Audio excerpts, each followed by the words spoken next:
Ah, salut Emeline, tu peux m'envoyer la fiche d'intervenant s'il te plaît, j'ai perdu la mienne. Oui, tout de suite. Nous avons rencontré un problème. Quoi? Bah, qu'est-ce qu'il y a? Mais regarde, il n'y a plus rien. Non, mais c'est rien, vas-y, redémarre-le. Ça sent brûlé là, non? Les filles, on est à l'antenne là.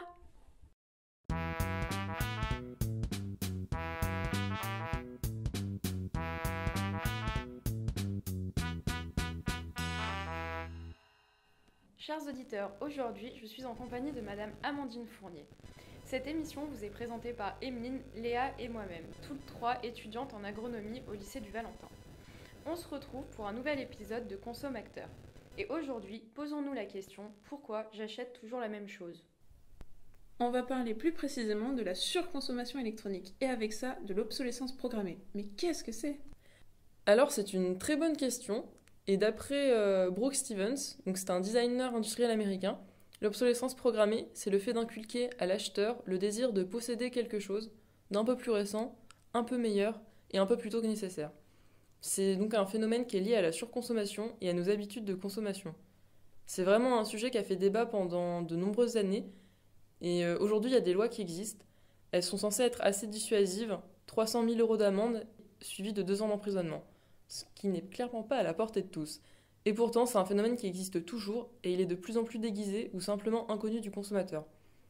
Car l'obsolescence elle se limite pas à l'obsolescence technique, elle est aussi culturellement alimentée par publicité, marketing, ce qui crée de nouveaux besoins pour pousser à acheter toujours plus. Un des autres principes déguisés, c'est de vouloir produire plus performant et aussi le plus rapidement possible, ce qui rend le besoin d'acheter des nouveaux produits essentiel pour rester dans le courant populaire. De l'obsolescence programmée découle ainsi la surconsommation.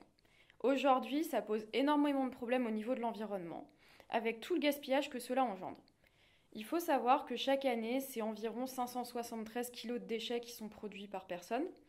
Et dans ce poids, on compte non seulement les déchets alimentaires, mais aussi on constate une forte augmentation des déchets électroniques dus à leur renouvellement. Chaque année, il faut savoir qu'on jette à peu près 9 appareils électriques et électroniques qui pourraient être recyclés ou reconditionnés. Donc ces actions, elles ont créé une sorte de nouvelle culture qu'on appelle la culture du jetable.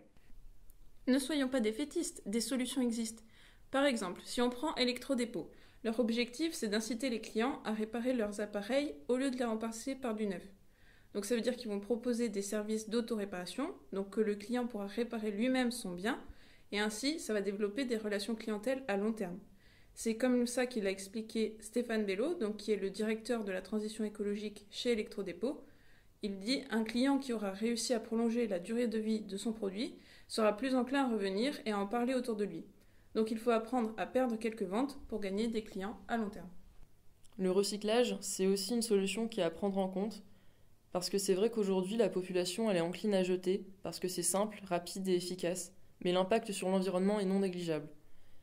Et bien que le recyclage il nous pousse à changer nos habitudes, il faut réapprendre à trier et à être responsable. On trouve beaucoup d'organismes qui sont prêts à reprendre nos appareils et ainsi nous faciliter la tâche. Enfin, au lieu de favoriser l'achat du neuf, il faut préférer la seconde main.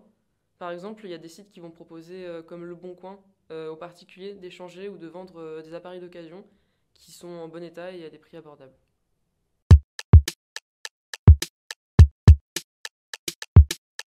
On est avec Madame Fournier, donc, qui est responsable du site Envie à Montélimar, C'est ça, oui. Voilà.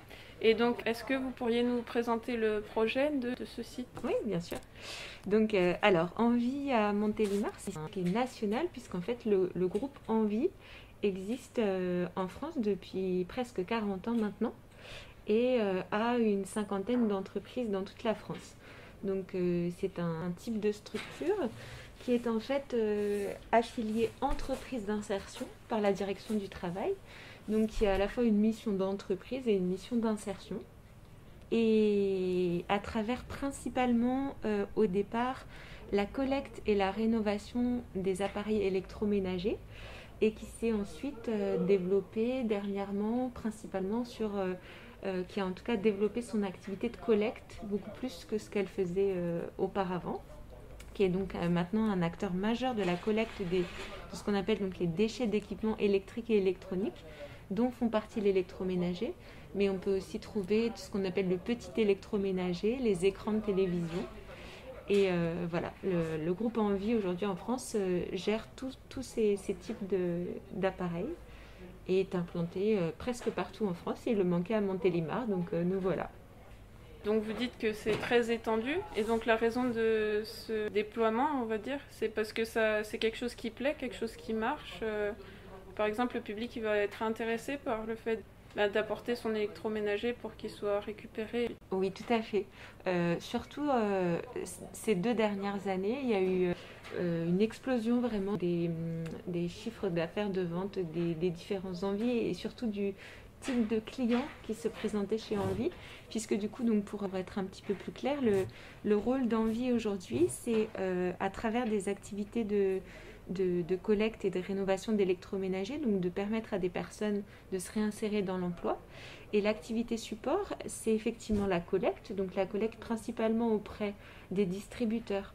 Les distributeurs, ça va être Darty, Boulanger, Conforama, But, tous ceux qui vendent de l'électroménager. D'aller collecter, on va collecter des appareils là-bas, on les ramène ensuite dans nos ateliers, on les diagnostique pour voir si c'est des appareils qui sont encore réparables ou pas, et ensuite on les remet à neuf avec des process très stricts et on les revend à prix cassé finalement dans notre magasin. Et dans le cas où ce ne serait pas réparable, ça se passe comment? Vous avez des procédures de recyclage par Exactement. exemple? En fait, aujourd'hui, la filière de recyclage des D3E, elle existe depuis 2005. Et elle s'est mise en place, donc c'est à partir de ce moment-là où en fait les collectivités ont été obligées de trier leurs déchets pour qu'en fait les déchets d'équipements électriques et électroniques puissent subir un traitement spécifique et qu'ils ne soient pas noyés dans les autres types de déchets.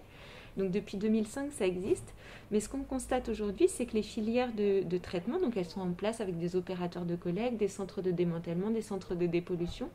Ce qu'on se rend compte, c'est qu'en fait, quand ils récupèrent du matériel, donc principalement chez les distributeurs, mais aussi des particuliers qui vont les jeter dans des déchetteries ou des choses comme ça, ce qui est dommage, c'est qu'aujourd'hui, il y a un potentiel de réparation qui peut aller entre 20 et 30% de ces appareils-là qui sont en fait réparables. Aujourd'hui, ce qui s'est passé, c'est que la consommation actuelle, les actes de réparation en fait ont complètement disparu parce que le prix du neuf à l'achat est de plus en plus bas.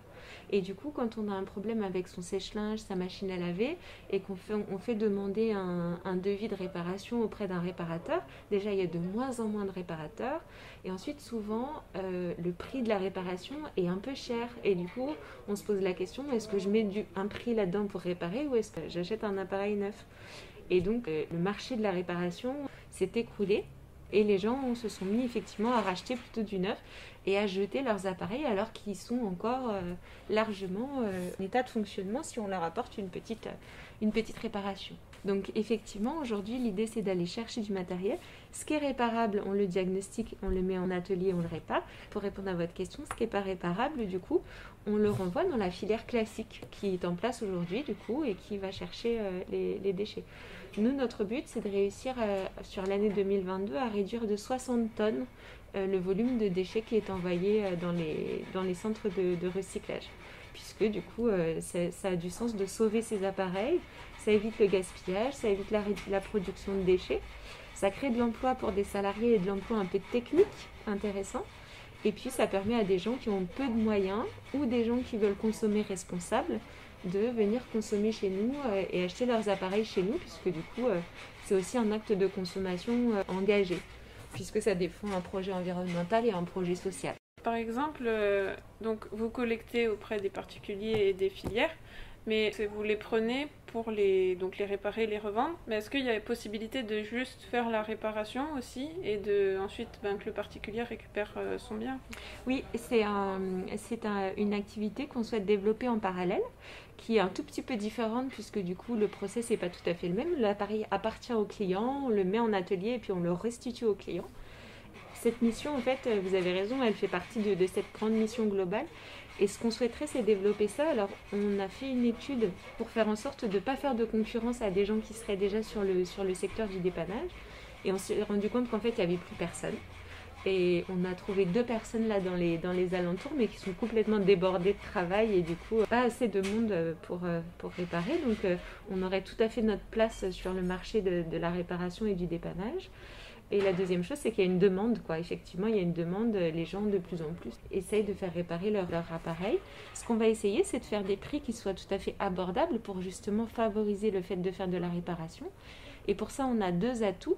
Le premier, c'est qu'on aura un grand magasin de pièces détachées d'occasion, puisque tout ce qu'on va récupérer, quand on ne veut pas les réparer, on pourra les démanteler pour avoir des pièces détachées d'occasion. Ça, c'est la première chose. Et puis la deuxième, c'est effectivement de pouvoir être plus fort sur le marché tous ensemble pour favoriser le fait que les gens fassent appel à de la réparation plus facilement qu'acheter du nouveau, quoi. Oui, donc au final, vous avez une bonne évolution au niveau déjà des sites que vous proposez en France. Il y a déjà une belle évolution, puis vous évoluez aussi dans les services que vous proposez. Est-ce qu'il y a encore quelque chose que vous souhaiteriez améliorer, d'autres projets encore pour l'avenir? Oui, alors déjà de côté plusieurs choses qui se développent en ce moment, justement au niveau du réseau Envie en général, c'est de la vente de pièces détachées auprès de professionnels.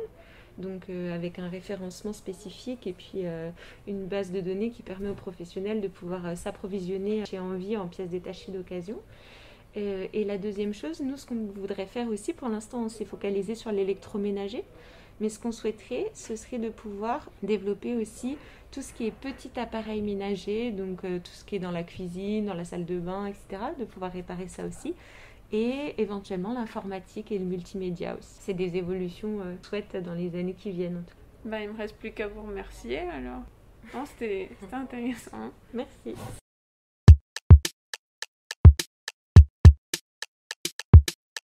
La consommation, elle crée aujourd'hui donc de nouveaux besoins. Si on prend l'exemple du smartphone, avant 2007, la population, elle n'en avait pas besoin de cet outil. Pourtant, l'entreprise Apple, elle a créé l'iPhone et elle n'a pas été prise au sérieux. Cependant, aujourd'hui, on remarque que le smartphone est devenu un besoin et il engendre même des phénomènes de mode. Apple, c'est aussi un des premiers à avoir utilisé l'obsolescence programmée et par la suite, il a quand même été engagé dans des procès contre celle-ci. Bien que ce ne soit plus un problème d'un point de vue technique, le phénomène de mode, il est par contre toujours présent.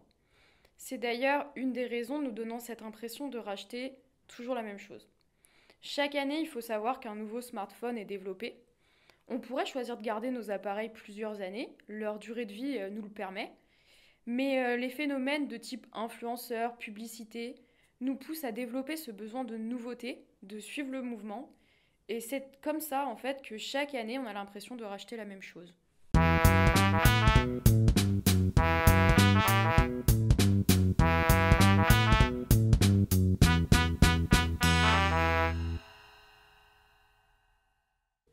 J'espère que le courant est bien passé. Tenez-nous au jus dans les commentaires. On se donne rendez-vous la semaine prochaine pour un podcast concernant la consommation de vêtements.